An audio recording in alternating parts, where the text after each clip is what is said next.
Hello students. आज हम nationalism Europe chapter continue करेंगे और इसके अंदर आज हम देखेंगे the making of Germany and Italy.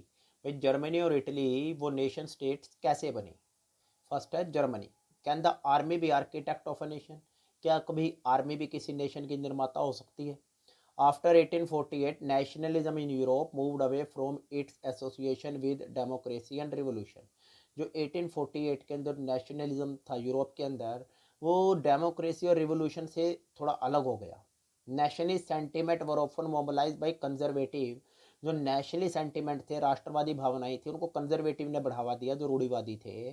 For promoting state power के लिए, प्रमोट करने के लिए, and achieving political domination over Europe, और यूरोप के अंदर पॉलिटिकल डोमिनेशन, पॉलिटिकल साम्राज्य प्राप्त करने के लिए। This can be observed in the process by which Germany and Italy came to be unified as nation state.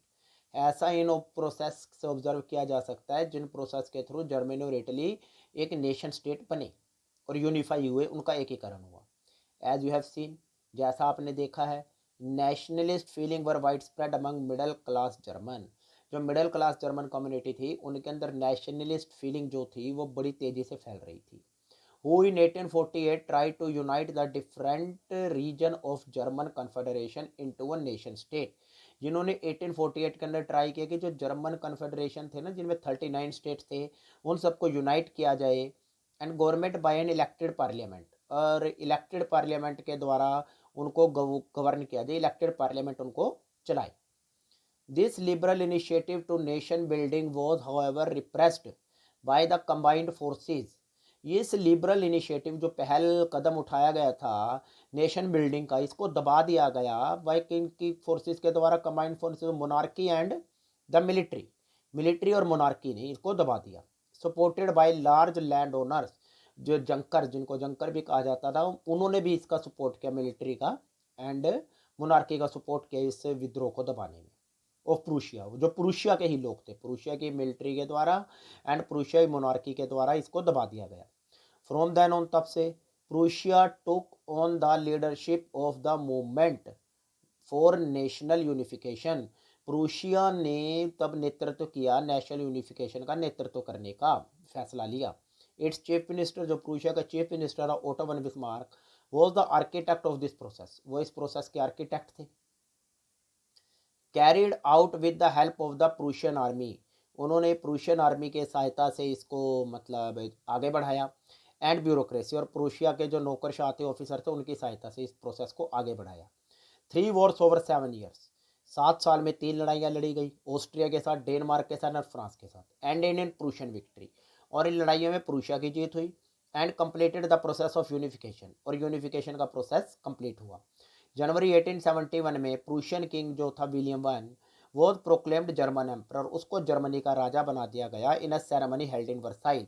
जो उस उत्सव में, जो वर्साइल के अंदर जो उत्सव हुआ, उसके अंदर जो प्रूशियन किंग था विलियम वन, उसको जर्मनी का राजा बना दिया गया। Then on the bitterly cold morning of 18 January 1871, 18 जनवरी 1831 की ठंडी सुबह, एक असेंबली हुई जिनके अंदर princes of the German state, जो जर्मन स्टेट थे 39 जो स्टेट्स थे, उनके प्रिंस थे। रिप्रेजेंटेटिव ऑफ आर्मी, आर्मी के रिप्रेजेंटेटिव थे। इंपॉर्टेंट प्रूशियन मिनिस्टर थे, जिनके अंदर चीफ मिनिस्टर भी शामिल था, Otto von Bismarck.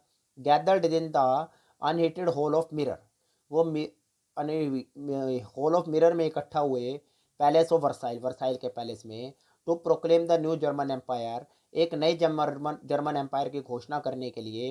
Headed by Kaiser William one of Prussia, जिसका नेतृत्व Kaiser William one of Prussia ने किया।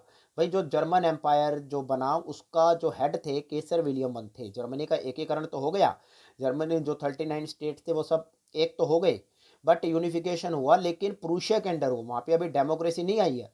ये प्रूशिया के राजा ही जर्मनी का राजा बन गए। The nation building process in Germany had demonstrated the dominance of Prussian state power. अब जब नेशन बिल्डिंग जर्मनी का हुआ और उसके अंदर योगदान भी प्रूशिया का, सबसे प्रूशिया ने ही करवाया, तो कल जो प्रूशियन स्टेट पावर का ही डोमिनेशन वहाँ पे रहना था। The new state placed a strong emphasis on modernising the currency. जो नई स्टेट बनी, उसने करेंसी को मॉडर्नाइज करने पे बल दिया, बैंकिंग पे बल दिया, लीगल एंड जुडिशियल सिस्टम को बदलने में, मॉडर्नाइज करने में बल दिया जर्मनी ने। Prussian measures and practices often became a model for the rest of Germany. बाकी शेष जर्मनी के लिए प्रूशियन जो मेजर थे, जो प्रूशिया ने कदम उठाए थे या जो उसके रीति रिवाज थे, वो जर्मनी के लिए मॉडल बन गए, क्योंकि प्रूशिया ने ही जर्मनी के एकीकरण में महत्वपूर्ण कदम उठाया था, महत्वपूर्ण भूमिका निभाई थी। तो प्रूशियन कल्चर ही जर्मनी के लिए मॉडल बन गया। देन आगे कंटिन्यू करते हैं। इटली यूनिफाइड, उसके बाद जर्मनी के बाद यूनिफिकेशन हो इटली का। Like Germany, Italy too had long history of political fragmentation. Italy की भी काफ़ी लंबी हिस्ट्री है पॉलिटिकल फ्रेगमेंटेशन की, पॉलिटिकल विखंडन की। इटली भी अलग अलग स्टेट्स के अंदर बटा हुआ था। Italian were scattered over several dynastic state as well as the multinational Habsburg empire. Italian भी थे, कई सारे डायनेस्टिक वंश स्टेट्स के अंदर बटे हुए थे। डायनेस्टिक स्टेट होते हैं वंशानुगत, मतलब अलग अलग राजाओं के राज्य थे। During the middle of the 19th century Italy was divided into 7 state. 19th century के मिडल में इटली में 7 स्टेट थे, of which only one Sardinia Piedmont was ruled by Italian princely house. जिस पर एक ही स्टेट था जो साल्डेनिया पिडमेंट है, उस पर सिर्फ Italian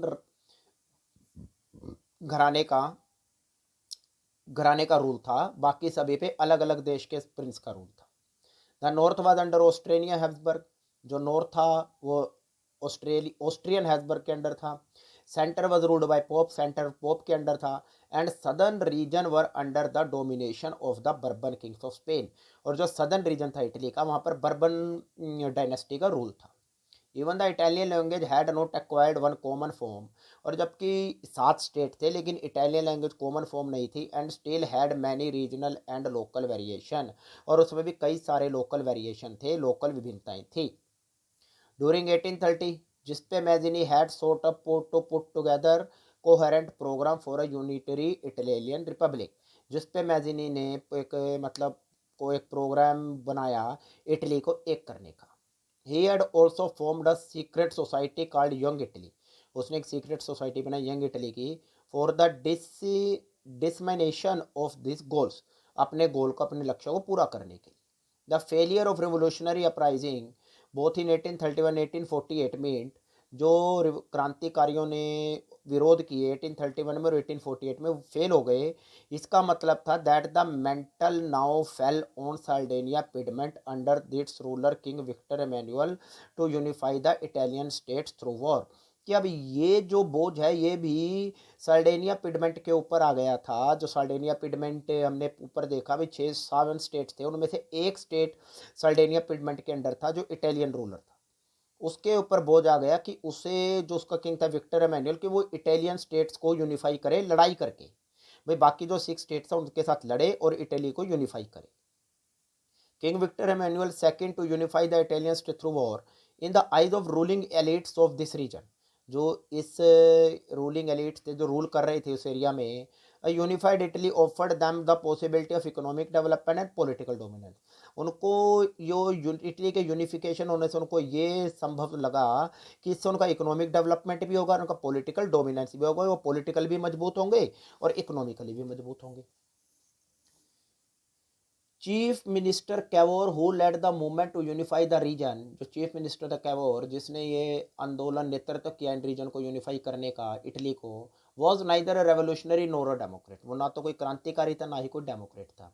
like many other wealthy and educated member of Italian elite, वो इटली के दूसरे सदस्यों की तरह ही spoke French much better than he did Italian, वो इटालियन से बढ़िया फ्रेंच बोल सकता था। Through a tactful diplomatic alliance, राजनीतिक अलायंस उसने बड़ी चालाकी से किया, गठबंधन किया फ्रांस के साथ, engineered by Cavour, Sardinia Piedmont succeeded to in defeating the Austrian forces in 1859।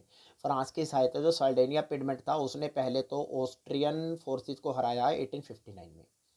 Apart from regular troops, regular जो सेना थी उसके अलावा, a large number of armed volunteers under the leadership of Giuseppe Garibaldi, then बड़ी संख्या में जो अपनी इच्छा से जो सिपाही थे वो लड़े, जुस्पे गैरिबाल्डी के अंडर नेतृत्व में, ज्वाइंट द फ्री, उन्होंने भी फ्री में विरोध में शामिल हो गए।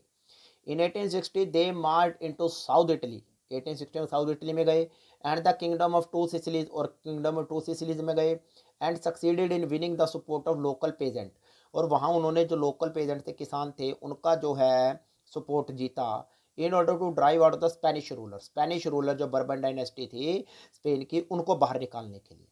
इन 1861 Victor Emmanuel second was proclaimed king of united Italy, जो विक्टर इमैनुअल सेकेंड था उसको इटली का राजा घोषित कर दिया गया।